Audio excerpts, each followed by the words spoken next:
You can be outraged by the people running our country selling out our country to China, and you should be, but that's a very different thing from wanting to go to war with China, a war that we have no assurance we would win, to put it mildly. But in a memo to his troops, four-star Air Force General Mike Minahan wrote this, quote, "My gut tells me we will fight in 2025. Xi Jinping secured his third term and set his war council in October 2022. Taiwan's presidential elections are in 2024 and will offer Xi a reason. U.S. presidential elections are in 2024 and will offer Xi a distracted America. Xi's team, reason, and opportunity are all aligned for 2025. So what should we take of this? Again, you can be deeply skeptical, in fact, hostile toward China, and still be worried about going to war with China. Jimmy Dore is the host of the Jimmy Dore Show. He joins us tonight to assess. Jimmy, should we be paying attention to a memo like this? What do you think it means?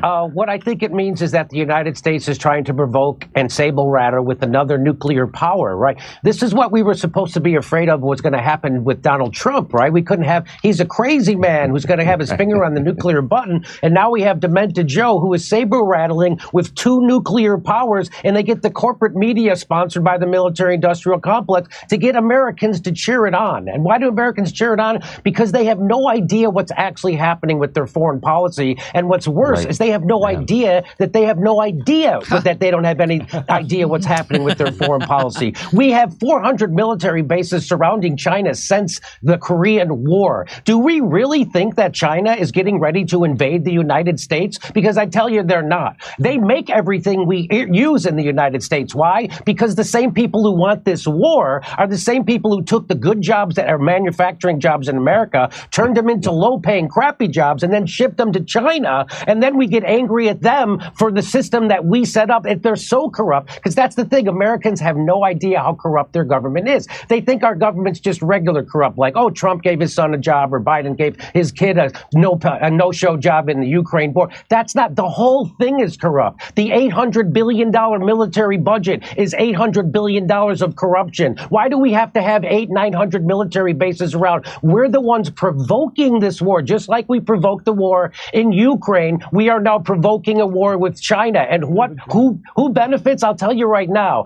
your enemy is not China. Your enemy is not Russia. Your enemy is the military industrial complex, which has been fleecing this country to the tunes of hundreds of billions and trillions of dollars. How many times are we going to have a defense secretary say, hey, we can't account for $2 trillion in the Pentagon again? That, like, which has happened twice now in my lifetime. So again, people are being, the war machine cannot be stopped. Who's running this country? The war machine. It certainly isn't Joe Biden making these decisions. I would like to know who is making the decisions. And I just want to remind everybody, the United States is the world's terrorist. We just set the Middle East on fire in the last 20 years. And now we're doing a proxy war in Ukraine, which we provoked, NATO provoked, and was just admitted that we provoked it by the former prime minister of Germany. And now we're trying to saber rattle with China, and they're predicting a war.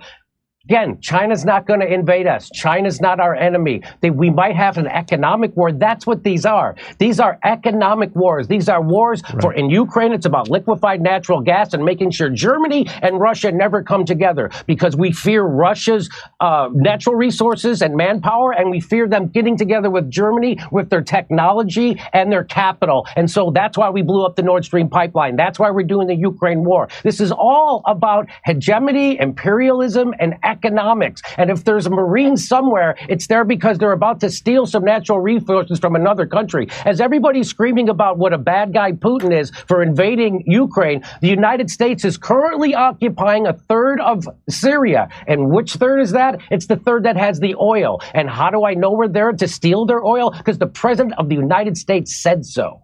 We're keeping the oil. We have the oil. The oil is secure. We left troops behind only for the oil.